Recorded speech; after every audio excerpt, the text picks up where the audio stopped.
د یکشنبه شپې د ریختر په کچه 4.3 درجې زلزلې چې مرکز یې د سمنګان ولایت د خلم ولسوالۍ ښودل شوې د هیواد شمالي سیمې او یو شمېر نور ولایتونه ولړزول.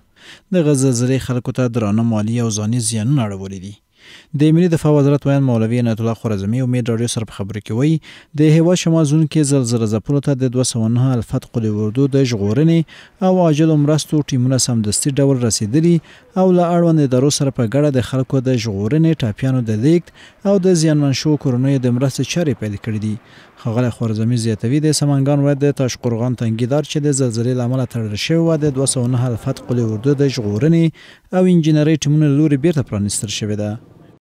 همزمان با وقوع زلزله تیم‌های نجات و کمک رسان وزارت دفاع ملی دست به کار شدند و از طرف قلورده‌های 209 الفت مستقر در مزار و همچنین از طرف قلورده‌های 217 و مری که مستقر در قندوز هستند شماره‌های عاجل کمک ما پخش نشر کردیم به خاطر که هموطنانی که در نقاط مختلف گیر کرده بودند با اینا تماس بگیرند تا ما را در جریان قرار بدن و تیم‌های کمک رسان و همچنین نجات دهنده دست به کار شدند.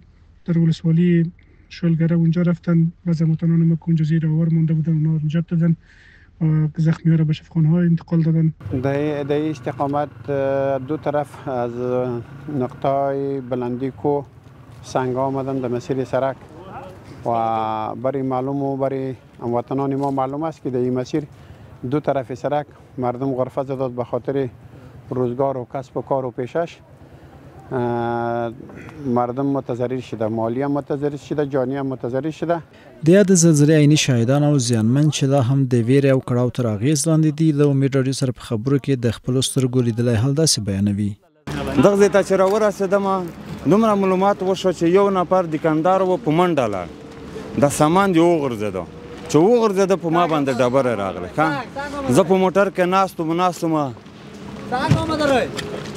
د پاسه طرفه په ما باندې ډبره راغله. دا پېښه په دا ځای کې ورسېده چې کله ډبره سټارټ شوې تر دا یو ډبره راغله دغه موټر شیشه کې په منځ کې اوس هم پراته ده دم را ده. یک لرزه کردم یک لرزه بخی مشتبه گفتم که ما زلزله شد.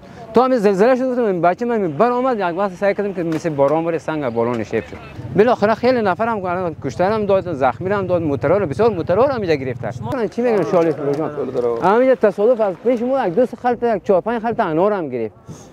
اما سرش کلش 20-25 نفر اما مسافر بود مسلمانا. اینم بین اینم کلش اینم زده و زخمی شد. د یادونې وړ ده چې د یکشنبې شپې زورور زلزلې له کبله شمالي ولایتونو کې سلګونو کسان ته مرګ ژوبله اوښتې او ګڼ کورونه ویجاړ شوي دي.